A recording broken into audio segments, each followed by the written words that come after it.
Singapore స్కూల్లో జరిగిన అగ్ని ప్రమాదంలో తన చిన్న కుమారుడు మార్క్ శంకర్కు గాయాలైన ఘటనపై డిప్యూటీ సీఎం పవన్ కళ్యాణ్ స్పందించారు. స్కూల్ పిల్లల సమ్మర్ క్యాంపుకు వెళ్లగా అక్కడ జరిగిన ప్రమాదంలో తన కుమారుడి చేతులు కాళ్లకు గాయాలైనట్లుగా తెలిపారు. ఊపిరితిత్తుల్లోకి పొగ చేరిందన్నారు. మొదట అగ్ని ప్రమాదం చిన్నదే అనుకున్నా తర్వాత దాని తీవ్రత తెలిసిందన్నారు.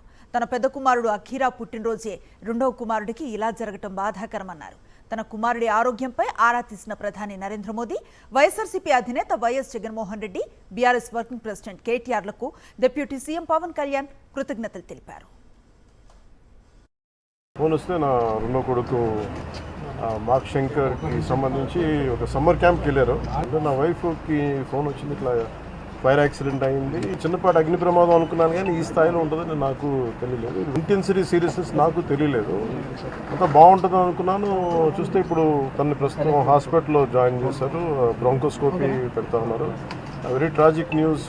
పాపం తన పక్కనే కూర్చున్న క్లాస్మేట్ మొత్తం 3rd degree బర్న్స్, తినికి కూడా కొంత బర్న్స్ అని చెయ్యి మీదను కాలు మీద, లోపల చాలా వరకు స్మోక్ అంతా వెళ్ళిపోయింది గుండెలు లంగ్స్లోకి. ఇంకో పసిబిడ్డ కూడా చనిపోయింది. చాలా బాధ అనిపించింది. గౌరవ ప్రధానమంత్రి శ్రీ నరేంద్ర మోదీ గారు నాకు ఫోన్ చేసి పరిస్థితి గురించి వాకప్ చేసి ఆయన అక్కడ సింగపూర్ మన ఇండియన్ హై కమిషనర్ కూడా తెలియజేసినందుకు మనస్ఫూర్తిగా హృదయపూర్వక ధన్యవాదాలు తెలుపుకుంటా ఉన్నాను. అలాగే కేటీఆర్ గారికి కూడా నా ప్రత్యేకమైన ధన్యవాదాలు తెలియజేసుకుంటున్నాను. అలాగే ఆంధ్రప్రదేశ్ మాజీ ముఖ్యమంత్రి శ్రీ జగన్మోహన్ రెడ్డి గారికి కూడా నా ధన్యవాదాలు తెలియజేస్తాను.